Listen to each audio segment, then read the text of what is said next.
learn as much as you can tonight about issues that are important to us all.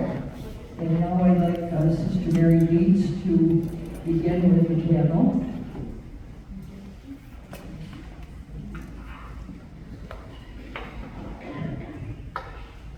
Good evening.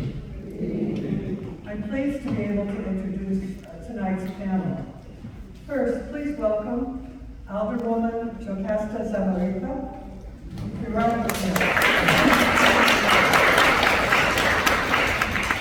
her career, she has been a dedicated community activist, working to better the lives of others by creating positive change.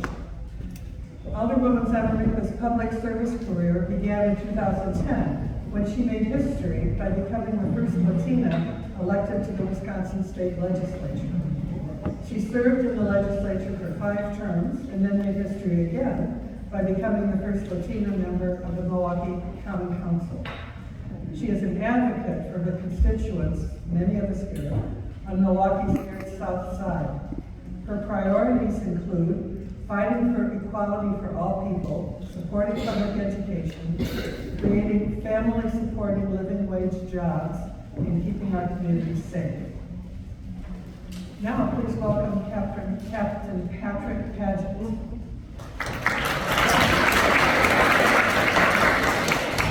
Captain Paget is commander of District 2 of the Milwaukee Police Department. That's the district responsible for this property and areas around it. In his 20-plus years in the police department, he has worked closely with the local community to reduce gang violence. As a detective, he has served on both the robbery unit and the homicide units. As a lieutenant, he was assigned to violent crimes before returning to the homicide unit. In 2021, he was promoted to captain and assigned to the Criminal Investigation Bureau Night Watch Commander. And in September 2021, Captain Paget became the commander of District 2.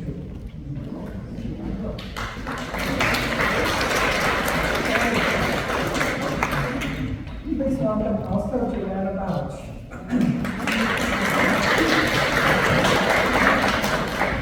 Ms. Bouch is a community organizer and communication professional who has spent her career working with advocacy and nonprofit organizations across Milwaukee.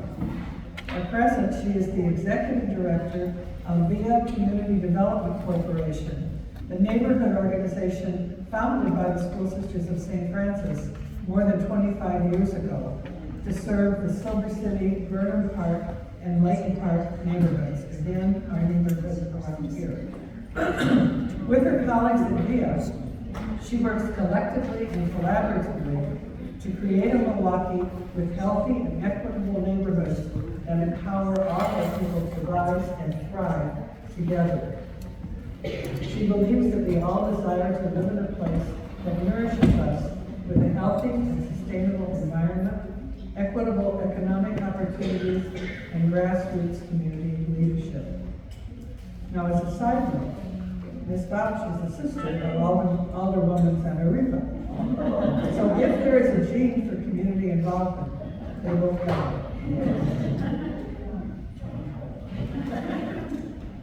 All right. So we're going to start first with the panel, each addressing the same question. And you can see that all 3 of our panelists are committed to the welfare of our city, and particularly this area, and each brings a rich background of knowledge along with a track record of service. So each of our panelists will have 15 minutes to share their response to this question.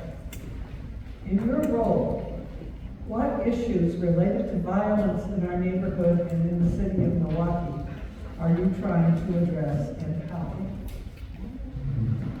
Who would like to start?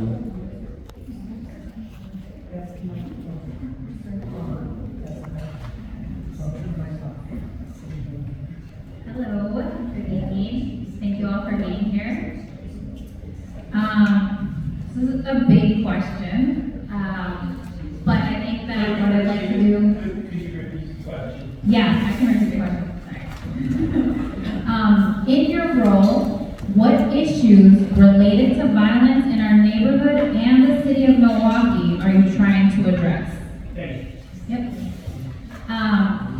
So yeah, I think that like for us at VIA, everything that we do addresses violence in some way in our community. So VIA stands on the pillars of community building, housing outreach, affordable housing development, and economic development. So at VIA, we believe that when we are strengthening our neighbors' relationships among each other, when we're strengthening the businesses in our neighborhoods, all of that is combating violence in our city and in our neighborhoods. We know that if we can have safe and healthy housing, that is a priority and that is something that can combat safety. So one of the programs that we provide is our home improvement matching grants, and that is giving neighbors access to funds so that they can do quality of life improvements in their homes. We think that when we build up our neighborhoods, when we build up the people that live in our neighborhoods, they have more of a reason to be positive contributors to their block, to their neighborhood, to their community, and ultimately to the city of Milwaukee. Even though VIA primarily focuses here in the New York Southside and Burnham Park, Layton Park, and Silver City, we wholeheartedly believe that our efforts overflow into other surrounding neighborhoods, which leads to the impact that we have across the city. I think that for us, we really prioritize gathering our neighbors so that they can get to know each other, because we also believe that that is a form of combating crime and safety. That is also a way that we are strengthening our neighborhoods and making them safer. When you know your neighbor, you're more likely to recognize and notice when something is going wrong or when something seems out of place. Therefore, you're likely to act upon that, right? Whether that is calling our MPD, calling and reporting something to our elected officials, or just directly telling your neighbor, hey, Susie, we noticed that X, Y, and Z was happening at your house last night. Is that normal? And those conversations are critical to having safe neighborhoods. When we act as individuals and only care about ourselves and our own homes and our own block and our own families, that, in our mind, is a negative, right? We really want to make sure that we are looking at our neighborhoods as a whole, looking at our blocks as a whole, whether you are a renter, a homeowner, live in a facility like here, we're all connected, right? We all have a role and we all have, the same goals and desires so that we have a safe, clean, healthy neighborhood. And so really at VIA, we just want to strengthen relationships amongst our neighbors. And neighbors includes the residents and also the business owners. Lots of the business owners in our neighborhoods also live here. And so we very much treat every single business owner as if they are a resident, a permanent resident of this New York Southside, of our Burnham Park, Layton Park, and Silver City neighborhoods. So we coordinate events like the Silver City International Festival, which happened this past Saturday, which we host every year, the Saturday after Labor Day. We also coordinate individual block meetings, so we try to take an approach of working with our neighbors block by block. So we have a community building, community outreach team that can work with neighbors to organize other neighbors on the block and in the neighborhood to come together and do safety projects, come together to get to know each other. So for example, last year we had some block meetings and neighbors got together to talk about what was something that we could do fun, right? Like what can we pay for to help make the neighborhood safe? And these neighbors said that they all wanted Ring cameras. They were like, we really want to have cameras so that we can see what's been going on in the neighborhood, when we're not around or when we're at work or something. And so, with the support of VIA, we were able to get some funding together. The neighbors also pitched in, and we bought 17 Ring cameras to be installed on a 1 block radius. And then what we did is we had a block party where all the neighbors came together and we installed the cameras as a group, as a unit. That evening we had a bonfire and just kind of hung out after the cameras were installed, which is the second piece, right? Building those relationships neighbors. And during that time, the neighbors decided to start a texting group. So they all got together and were like, you know, we should really start a texting group so we can tell each other what we're seeing on our cameras.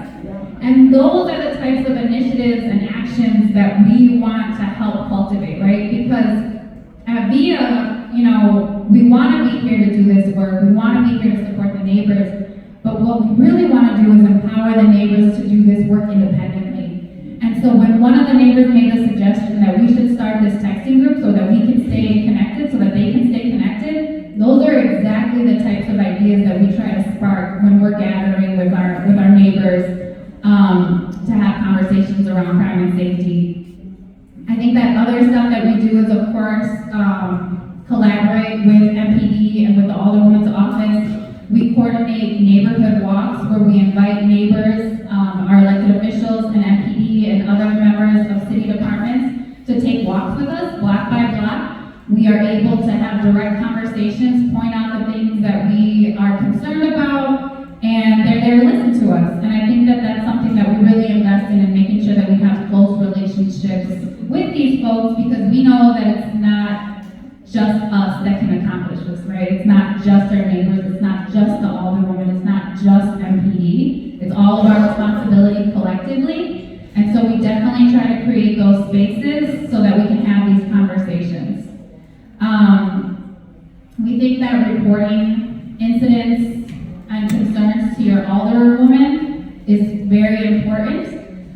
So every year we host a coffee with the elected official where we invite the Alderwoman to meet with neighbors to have a very casual conversation, to just talk about what we're seeing, what we're experiencing. So VIA really just tries to bring people to the room and let the conversations happen organically.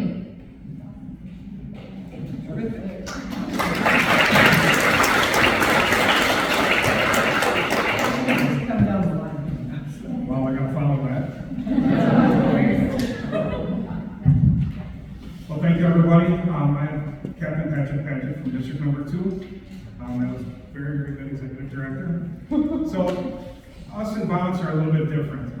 We have a couple different phases. We have the enforcement phase, and then we also have the community phase. I am really big in the community phase. We do a lot of enforcement on the streets. You'll see my officers all over the neighborhoods.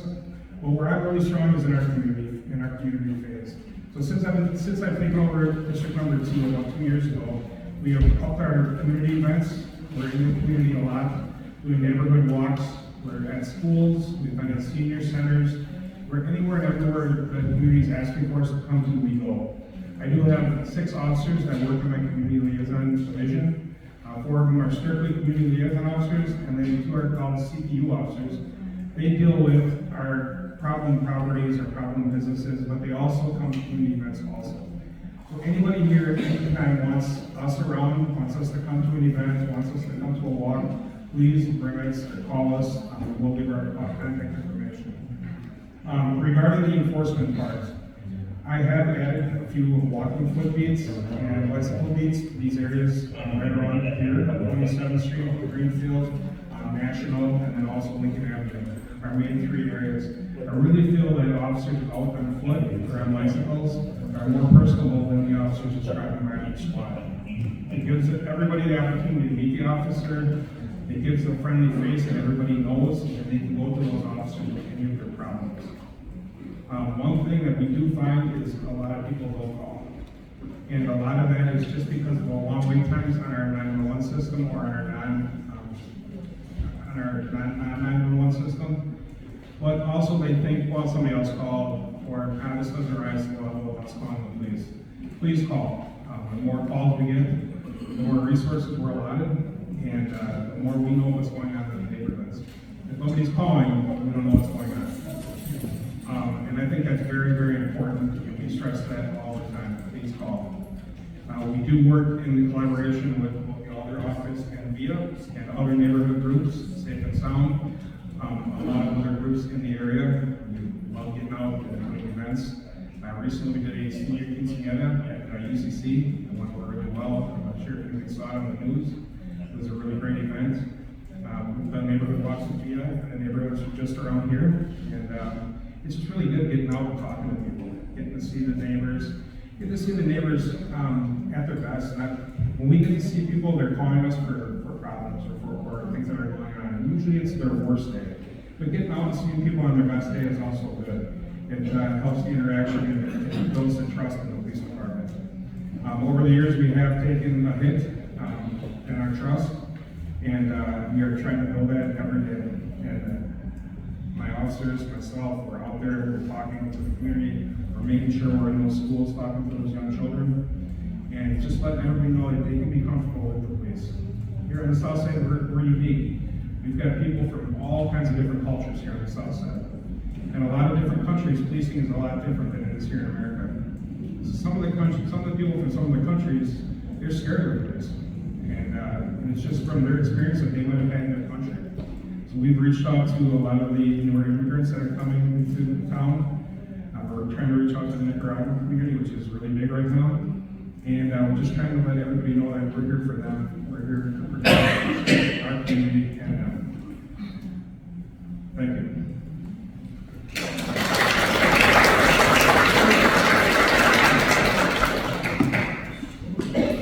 Good evening. I'm your alderwoman, Jocasta Samaripa. Buenas noches. Yo soy su concejal, Jocasta Samaripa, sus órdenes. I'm so happy to be here tonight with such an esteemed panel that includes my little sister. Thank you to the school sisters of St. Francis for holding this event. I see many constituents in the audience that I know personally. It's interesting, this morning I asked my staff to reach out and get the questions so I could prep this afternoon for the panel. And Sister Barbara sends me the questions, and it's one question. And which I think is very powerful to discuss how I'm working to address violence here in our community, in our near Southside, but also across the city. And so we put together a bunch of notes, and I want to let you know that I have done a variety of things to fight in particular for our near Southside, for resources for our near Southside. But I feel that when I'm advocating for our near Southside, I'm also advocating for the entire city. And so I've made very difficult votes on behalf, I believe, of you all, of my constituents. And I think of something Captain Paget just said, and that is sometimes recently, police have been criticized. Thus, the Common Council, the alders were criticized about funding for police. And yet I never wavered. I knew from doing doors and talking to all of you how important public safety and our District 2 police station is to us. And even when it was politically very difficult for me and I was under a tremendous amount of pressure, I did do things like vote for the COPS grant, which was a federal grant to support more police classes here in the city of Milwaukee. Additionally, I also supported for more funding for the Office of Violence Prevention, which can also come under scrutiny. Office of Violence Prevention is also a dedicated funding and resources towards public safety, but from a preventative standpoint. And sometimes they come under scrutiny too. But I have stood with them and continue to support resources and funding for the Office of Violence Prevention, in addition to MPD. And that is something that I believe strongly that my constituents care about. I have always said the number one issue, even when I was a state rep in the assembly in Madison, was public safety. When I would knock on doors, that's what you guys echoed the most to me, your concern around public safety and wanting to minimize violence, like the sisters have asked me to speak to tonight. I also want to make sure that you guys know, here in our near Southside and District 2 police station, we have a fully staffed community prosecution unit. CPU, you might hear it referred to as. They go after nuisance properties, which include drug houses and vacant properties used for criminal activity. And I want you to know that not all police districts in the city have a CPU. But we do here on the near Southside and District 2. And I'm very proud of that. And they work very well. Captain Paget mentioned, I believe, two of the officers that I work closely with, Officer Diener and Officer Vodka. And I greatly appreciate that partnership. Additionally, I also work closely with the organizations that you see represented here tonight, whether it's VIA, formerly Light Boulevard West Neighbors, or Safe and Sound. I know I just saw Alice Alianadello in the back, who does a tremendous amount of work and lives here in our district on Milwaukee's near Southside in Layton Park, and I greatly appreciate her dedication to our community. It's important that as an alder, I'm working closely and positively with folks like Captain Paget, like VIA, like Safe and Sound, to make sure that we're addressing the concerns that you all express to us on a daily basis. I would echo something again that Captain Paget said, and that is we don't get enough phone calls. Oftentimes folks are frustrated, they feel like nobody's addressing the problem house that they feel is drug dealing in the neighborhood. And when I asked them, have you called the police, have you called non-emergency? Because there's 911 for emergencies, and there's also non-emergency, which is 414-933-4444. And you can report things like this. And yet we look up the calls for service because the police do document everything to see where the problem hotspots are in the city. And oftentimes, in particular, in our near Southside in our district, there are minimal calls for service. That means my constituents are not taking that proactive step of calling it in. And just because you don't see the police come immediately doesn't mean that it's still not a positive thing to call it in, because they are documenting and keeping record, and they are monitoring on a monthly basis and taking a look to see where hotspots are. So it can lead to real results. And if I could leave you with anything tonight, it's that I want you to stay in contact with MPD. I want you to stay in contact with me. I brought my contact cards, which I put a stack of them out on the table. If you would like to grab one on your way out, with all of my email and my phone number on the front. And then on the flip side is a postcard, postage paid. You can rip it off and send me a note if you'd like. But I implore you to stay in contact with both myself as your alder, with MPD. Again, I gave you that non-emergency number, as well as, of course, is 911 if it's an emergency, and great community partners like VIA and Safe and Sound. As I said, I see our Sally in the back, and I hope I'm not missing other organizations. I think I do see Jean Drossi from the Benedict Center, and I see Vanessa Solis from one of our neighborhood schools right next door. So we have leaders here. Please connect with us. We all are near Southsiders. Let's do this together. Thank you.